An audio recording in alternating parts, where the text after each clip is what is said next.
প্রিয় শিক্ষার্থীবৃন্দ, তোমাদের জন্য নিয়ে আসলাম আমাদের 2.2 সেট ফাংশনের আমাদের যে অঙ্কগুলো আছে সেই অঙ্কগুলো। তো তোমাদের অনেকেরই সমস্যা ছিল ফাংশন কি। আসলে ফাংশনটা কি? ফাংশন হলো, আমি বলি যে জুস মেশিন। ফাংশনটা কি বলো তো? Juice machine. তো দেখো, জুস মেশিনটা কি? জুস মেশিনে আমরা যদি কি করি, আমরা কি করি, জুস বানাই, তাই না? গরমের সময় আমরা কি করি, আমের জুস বানাই। তো তুমি যখন আম দিচ্ছ তখন কি কাঁঠালের জুস পাচ্ছ? কখনোই না। তাহলে কিসের জুস পাচ্ছ? আমের জুস পাচ্ছ। আবার তুমি যদি কমলা দাও তাহলে কি লেবুর জুস পাবা? নো, কমলার জুসই পাবা, তাই না? তো ফাংশনটা ঠিক ওই রকমই। তো ফাংশনটা কি? একটা জুস মেশিন। দেখো আমাদের অঙ্কটাই কি বলছে, F of x. F of extra কি? একটা জুস মেশিন। তো এখানে একটা শর্ত প্রয়োগ করছে, x to the power 4 plus 5x minus 3 হলে এফ অফ মাইনাস 1। তাহলে এফ অফ মাইনাস 1টা কি? আমাদের এখানে এফ অফ মাইনাস 1টা একটা মান বের করতে বলছে, তাই না? এবং এফ অফ 2 এবং এফ অফ হাফ এর মান নির্ণয় করো। তো আমরা একটু বেসিক নিয়ে নিই। তো এই অঙ্কেরই আমি যদি এইগুলো না দিয়ে যদি বলি যে এফ অফ আমাদের আমের জুস দাও, তাহলে সে কি করবে?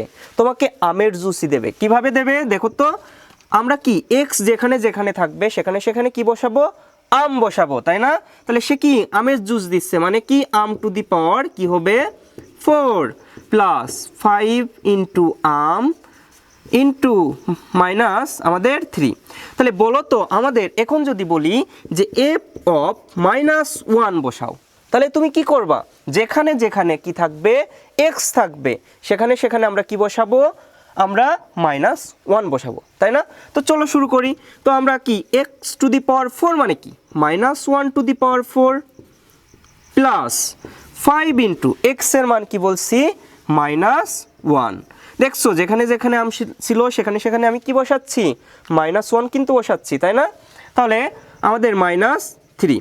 এখন সব সময় মনে রাখবা, উপরে যদি বড় আমাদের জোর পাওয়ার থাকে তাহলে সব সময় আমাদের মাইনাসটা কি হয়ে যায়? প্লাস হয়ে যায়।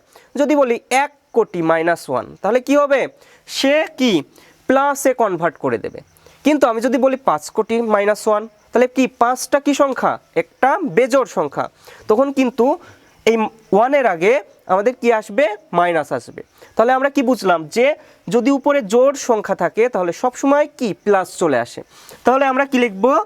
1 লিখব। ওকে, এরপর কি প্লাসে মাইনাসে কি হচ্ছে? মাইনাস 5। এরপর কি মাইনাস 3। এখন দেখো আমরা সব সময় মনে রাখবো যে সমজাতীয় চিহ্নে আমাদের কি হয়? যোগ হয়। কি হয়?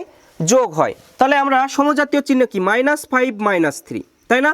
মনে করো যে আমাদের তোমার কাছে 5 টাকা আমি পাই, ঠিক আছে? কিন্তু তুমি আবার আমার কাছ থেকে 3 টাকা নিলে, তাহলে তুমি কয় টাকার দেনা হইলে? অবশ্যই কয় টাকার দেনা হইলে? 8 টাকার দেনা হইলে, তাই না? তাহলে দেখো তো এখানে মাইনাস 5 টাকার দেনা আগে ছিলে, আবার কি তুমি আমার কাছ থেকে আবার কয় টাকার দেনা হইলে? 3 টাকা নিছো, তাই না? তো 3 টাকা আর 5 টাকা কয় টাকার দেনা? তুমি হলো 8 টাকার দেনা, তাই না? তাহলে 5 আর 3 8 হয়। বড়টার আগে কি চিহ্ন হয় বলো তো?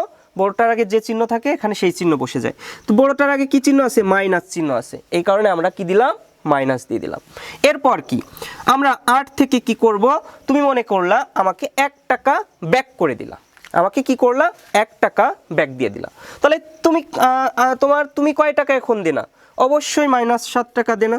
তাহলে কি বড়টার আগে যে চিহ্ন ছিল সেই চিহ্ন বসে গেছে। তো আমরা গল্পে গল্পে কিন্তু অঙ্কটাও শেষ করে ফেললাম।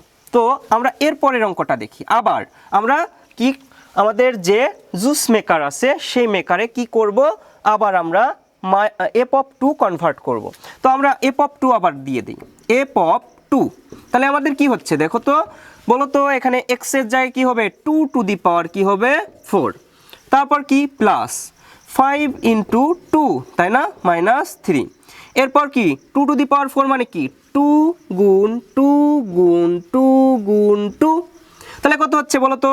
2 দুগুণ 4, 4 দুগুণ 8, 8 দুগুণ 16। আশা করি তোমরা 2 টু দি পাওয়ার 4 এর মান পেয়ে গেছো, 16। তারপর কি প্লাস 5 দুগুণ কত? 10 মাইনাস 3। তারপর কি 16 আর 10 কত? 26, তাই না? 26 থেকে 3 চলে গেলে কি থাকে বলো তো 23। তাহলে আমাদের এফ অফ 2 এর মানটাও আমরা বের করে ফেললাম। এখন আমরা কি করব বলো তো, আমরা এখন এফ অফ হাফ করব। তো গতানুগতিক পরীক্ষায় আমরা যে এমসিকিউগুলো দেখি এফ অফ হাফ বা এরকম মানগুলোই আমাদের পরীক্ষায় আসে। তো আমরা যখন এফ অফ হাফ করব তখন তোমরা একটু ভালোভাবে ভিডিওটা দেখো। তো এখন আমরা কি করব, এর মধ্যে কনভার্ট করে দিব। তাহলে হাফ টু দি পাওয়ার কি হচ্ছে 4 প্লাস 5 ইন্টু কি বলবো হাফ, তারপর কি -3, এরপর কি আমরা 1/2 টু দি পাওয়ার 4 মানে কত বলো তো 16, একটু আগে করছি তাই না, এই যে। তারপর কি প্লাস আমাদের এই 5টা সবসময় 1-এর সাথে গুণ হয়। 5টা কার সাথে গুণ হয় 1-এর সাথে, মানে আমরা লবের সাথে গুণ হয়। হর হলো নিচে, লব হলো উপরে, সবসময় মনে রাখবা লবের সাথে গুণ হয়। ওকে, তাহলে 5/2 -3। তাহলে আমরা লসাগু করি, আমাদের লসাগু 16 আর 2 এর লসাগু কি হচ্ছে আমাদের 16, তাই না। 16 চলে গেল, তাহলে কি থাকে 1, মনে থাকবে 16 চলে গেল, তাহলে কি থাকে 1 প্লাস 8 2 16, তাহলে 8 5 কত পাচ্ছি 40 -3, সরি 3 না, আমরা 3 গুণ 16 করব, তাই না, 3 গুণ 16, তাই না, যেহেতু আমরা 3 সাথে 16 গুণ করতে পারতেছি। তাহলে আমরা একটু করি, 40 আর 1 কত 41, তাই না, 3 16 কত 48, 3 16 কত 48, তারপর কি নিচে আমাদের কত আছে 16। এরপর কি করব, 48 থেকে যদি 41 বাদ চলে যায় তাহলে কত থাকে আমাদের -7, কারণ কি বড়টার আগে আমাদের মাইনাস চিহ্ন আছে আর নিচে কি হবে 16। তো এটাই হলো আমাদের প্রদত্ত অঙ্কের অ্যান্সার। তো আশা করি তোমরা 12 নম্বর অঙ্ক অনেক সুন্দর করে বুঝতে পারছো এবং বেসিকটাও তোমাদের ক্লিয়ার।